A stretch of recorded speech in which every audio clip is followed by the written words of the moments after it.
Hello, interweb people. Nate Hills here, once again from my dirty garage in Colorado. I've got another new bike to show you. I don't know this color, I've never seen it before. It's not turquoise, I think it's called spruce. It's kind of green. Anyway, Yeti just released this all new 165. Basically, I did a bike build in 2019 on the old 165 platform, which was a 27.5 front and rear bike. This is going to be sold as a MX, a mullet bike. I was going to shave a mullet, but my head's already too messed up, so I didn't bother. I guess the people at Yeti got real wild on release day, and there was lots of sporty mullets. I think my friend Dacre might have taken the top honor for best mullet. Originally, when I built my first 165 in 2019, I put a boxer on it. It was 27.5 front and rear. Last year, when the new boxer got released, I put a new boxer on the front in the 29 and mulleted my old 165. So that boxer was 180 to match the 165 rear travel with a 29-inch front wheel, and that felt pretty good. So I'm going to do the same on this bike and put a 180 boxer on here. Spec is 170, and that gives it like a 63-degree head angle. So yeah, so it'll be a little under 63. This will be my bike park bike, shuttle bike.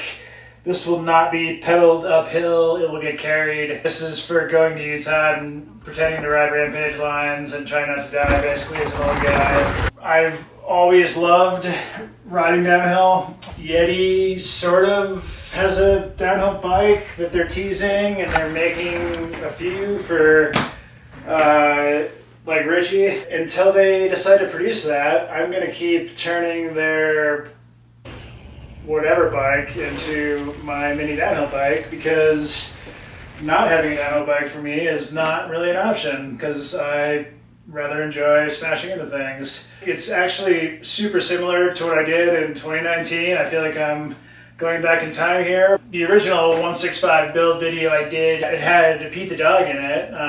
Rest in peace, Pete the dog. He's no longer with us. He had a good life. He made it to almost 17. So yeah, he's not here to help me build this, so I'm not sure how it's going to all go together, but I'm going to try my best without his furry paws to help me here. There have been some subtle changes. Notably, this is the last Yeti in the line to get all the new upgrades as far as carbon layout, all the new collet pivots, all the cable routing, different parts of the frame that have more sound deadening. There's actually a bunch more clearance under here that's like an inch difference, so that you hit less things on the down tube. Every frame has a different carbon layup for every different size. Yeti wanted to tune each size to ride properly instead of making one layup that was best for like a medium, right? So they basically have now optimize each different size to ride at its best with their different carbon layups, which is actually admirable. Switch infinity is kind of tucked down in here a little bit more, a little more clearance. It does have a threaded bottom bracket. I got 27.5 135 this year that replaced the old 140. It's like the rest of the bikes, they all just have a certain ride characteristic to them. It's sort of a damp feeling. Everything just feels more composed. It feels like everything's moving more freely, and they just ride markedly better. It's like hard to explain, but it's a damp, like supple, not like floppy, but like not flaccid, but you know, like a damp, planted, like good feel. They do ride so much better. They're quieter and more composed on trail. 180 boxer, right? This is an ultimate World Cup super deluxe rad best whatever boxer. Good little air bleeders. I'm gonna run an air vivid on this. I haven't run an air vivid since whatever year that was, many years ago when I was running my downhill bikes way back in the day. This is actually sold normal spec with a coil. So I think the air pivot will feel great. This thing basically bypasses the compression on the first little bit of the travel just to keep it supple the top stroke, and then you get that good ramp in the middle. And it's also got the hydraulic bottom out, so when you're like really, when you're really hitting the ground, finding the bottom, it actually gives you some support. Rockshox made the rebound knob removable with a little Allen key, so you can make little adjustments in here. I can't actually fit it in here for the high speed, but I can definitely get the hydraulic bottom out with it.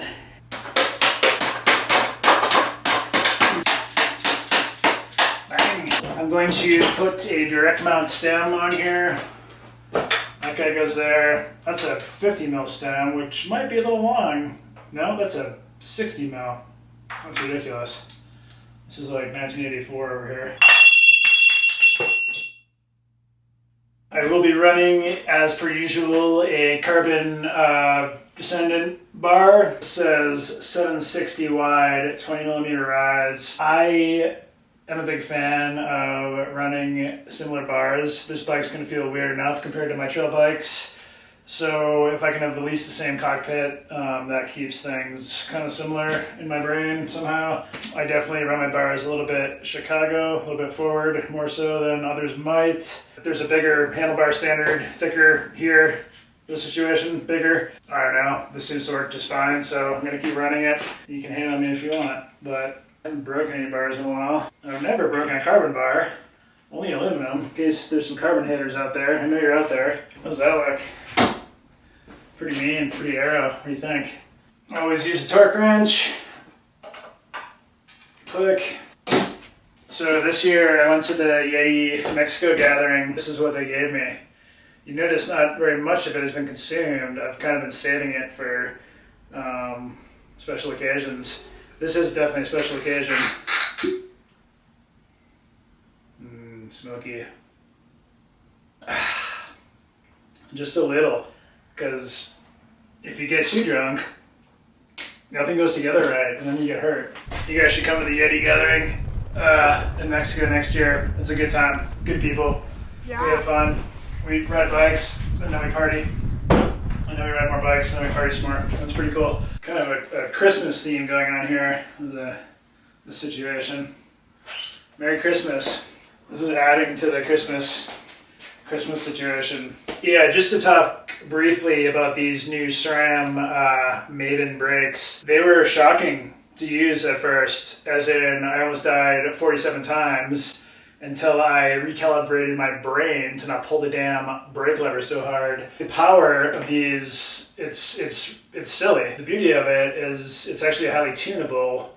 SRAM recommends you downsize your rotors, and you're going to want to do that so that you don't go over the bars the first time you grab the brakes. I heard some people like whinging about the weight and whatever on the internet, but once you downsize your rotors, they're actually lighter than like the codes that I've run on all my bikes for 10 years, whatever. And when you downsize your rotors, they still have 30% more power than you had before with big brakes, big rotors on your codes. But you do have to really like retrain your brain to not pull so hard, because you'll go over the bars everywhere. Maybe you haven't been living under a rock and you've heard about SRAM's transmission. Not sure what this thing does. I think you mount a derailleur on it. Guess I'm taking a step back in time and running 7-speed that screws onto this weird breakable looking thing. When transmission got introduced, everyone's like, oh, your frame's gonna break. It's like, right, that's a good story. Good story, internet. Haven't seen that happen yet. Anyway, I digress. Here we are, going back to 1994 with a 7-speed short cage. I'm not gonna lie, I hate cables. I kept this box because I knew this day was gonna come, because there's still no Axis version of this thing. I have to still run this thing through my frame, which is very easy because of the way Yeti has done their internal routing. Thank you, Yeti. 1994 is gone. Come on, let's get this thing so that it goes beepy boop on the handlebar. I almost did stupid shit in my frame, but I digress. Look at this big bag I have of collars to hang this thing. What the hell is all this crap? Matchmaker. It goes click, not beep beep boop boop. Just when I thought my bike builds got easier, they got harder again. While we're setting up this cockpit, this is my new go-to grip. It's an Ergon GDH Team. For pretty much 20 years, I've run super thin grips and I always preferred that. 20 years ago, I would trade people brand new ruffians that I had for their clapped out ruffian ODI grips way back in the day, because I liked like plastic showing in the grips, like thin, firm as can be, and that's what I liked on my downhill bikes way back in the day. So then for the last, 15 years, I've run normal skinny grips and been fine with that. Ergon released this kind of fatter whatever grip, and the first day I tried it, I felt like I was doing a different sport. Like my hands didn't even make sense. And I got used to it, and I've actually been getting considerably less kind of hand fatigue and hand issues and no numbness. Like my hands have been really happy with this new grip on the trail bike. It's just got a little sort of situation going on, and it's got these nice ribs underneath to hang on. And while we are talking about Ergon, I'm going to run their SRAM downhill saddle on here. This is a solid titanium railed miniature saddle. Like on a downhill bike, you're not sitting on your saddle. It's just there so you don't get speared by your seat post, essentially. That would be a bad time. The downhill saddle here is considerably smaller, lower profile, like little mini guy. Much narrower, like you don't sit on it. It protects you from... That's going to go on this seat post that conveniently does not go up and down. Come on, buddy. The thing about press fit is that I actually had a press fit tool. I don't actually own the tool that engages these because I'm an idiot. And this sort of situation, if you listen closely, you can hear the torque wrench. Click, click. Oh, you hear it? It's threaded now. Yeah, gotta buy another stupid proprietary tool. I love single-use tools. I'm a single-use tool. MRP SXG guide going on here. The old 165 like came down like that and went back up. So they actually have thought about that and tried to keep Rockshox to a minimum and put a nice big skid plate on there basically. Just to make things more complicated, I am going to run a transmission crank. I was thinking about mounting my cranks like this, and then I can just stand on them like pegs. Now I know what you're thinking. This chain ring that's designed to work with T-type is not going to work with that 7-speed derailleur, but apparently if you run a regular Eagle chain, which is designed for 12-speed, it'll work with the T-type and 7-speed. But you're not supposed to do that. Yeah, take that. Let's see how many times I can take my shit on and off here. I could record the whole painful process and make you sit through it. Alright, let's talk about wheels. I've been running the Zipp 3.0 motos for since 2019 actually. This is not a downhill wheel. They don't market it that way, but I've had amazing luck with the durability. I'm a light guy. I ride hard, but whatever. I have 150 pounds with all my shit on. A single piece of carbon in the design here. It's designed to have ankle flex compliance. So basically the rim flexes around the straight line of the spokes. It's kind of moto technology they're using here. They're damp. They have a little bit of compliance without feeling like floppy, but they actually kind of keep you from getting pinch flats because they can kind of flex just a little bit when they take impacts, and the bead isn't, or the bead contact area isn't sharp, so it doesn't cut your tire. It's worth noting that the Boxer is a 20 mil axle, and Zipp does not make a 20 mil front wheel end cap any longer. So this is an old hub that I sourced from my friends at SRAM and relaced it to this 29-inch front wheel so that I can use this on a Boxer. Everything custom. It's like when I used to race downhill 20 years ago. Everything was custom then. You had to cobble together all your shit to make your downhill bike, and now nothing has changed because this isn't a downhill bike and this isn't a downhill wheel, but I'm going to make it one. So good work, Nate. Idiot. Let's talk about tires. I ran the same tire company's tires for whatever, more than 10 years. I don't work with them anymore. And I'm in the process of testing new tires. I had some stuff from Goodyear that was pretty cool. I was into that. Good durability, like I was happy with those. My friends at WTB just sent me a few sets to try on the trail bike as well as this new downhill bike. So this is a verdict and a judge. This is their sort of slowest, grippiest, heaviest tire, and that's exactly what I'm looking for. I've never run a WTB tire in my life. I know some athletes that do that enjoy them. So yeah, I reached out to a friend over there and they were kind enough to let me have a couple sets to try. So don't ask me how I like these tires because I don't know yet, but I will tell you when I do know what I think of them exactly. I'm going to use some WTB tubeless tire sealant. I was thinking about mixing it 50-50 with this mezcal, but I kind of would rather drink this, so I don't want to drink this. So I'm probably going to put this in my tire and this in my belly. Always valve stem, center of hot patch. If you don't do that, you're guaranteed to flat. Tubeless doesn't work without it, actually. If you don't want to pinch flat your rim strip, you should definitely try to work these on by hand. Sometimes, the harder they are to get on, the less likely they are to come off. Oh yeah. Oh god. Woo. You're doing it right if you get it everywhere, including all over your pants. Oh yeah. Boom. Nice and heavy. Weight weenies. Find them on the side of the trail, fixing shit. Lube. Here's something that doesn't get talked about enough. When you buy the Maven Expert Kit, it comes with this bag. Now, for the guy who has everything, being me, having a little rotor bag with separate compartments is actually super rad. It sounds silly, but rotors go in here. And when you're traveling, they don't get all banged up and beat to shit. And it's actually pretty genius. So, good work, SRAM. The videos are more fun when the drill makes the clicky noises. Oh, yeah.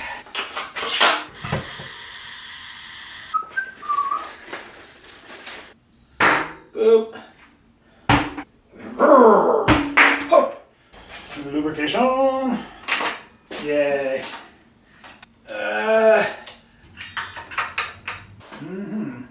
Very nice. I'm gonna use my finger to space this. Yep, that's right. Again, finger spacing, perfect. If anyone tries to use a ruler, tell them your finger works better. So yeah, I guess we're down to this. I've been avoiding this like the plague. Oh man, look. Oh, that's the end of this box. I can throw it away.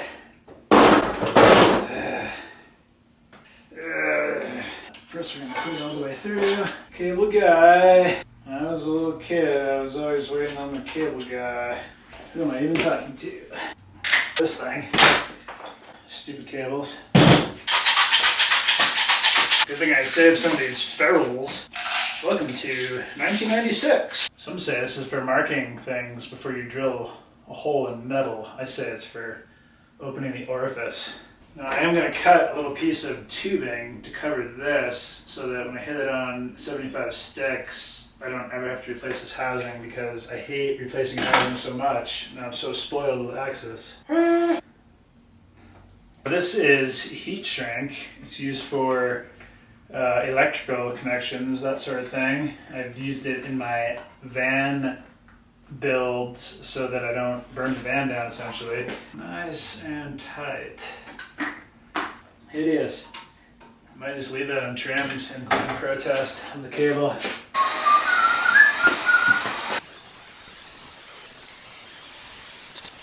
I'm gonna go ahead and try to not melt your frame or your other cables while you're doing this. Oh yeah, burned it. Burned it a little bit.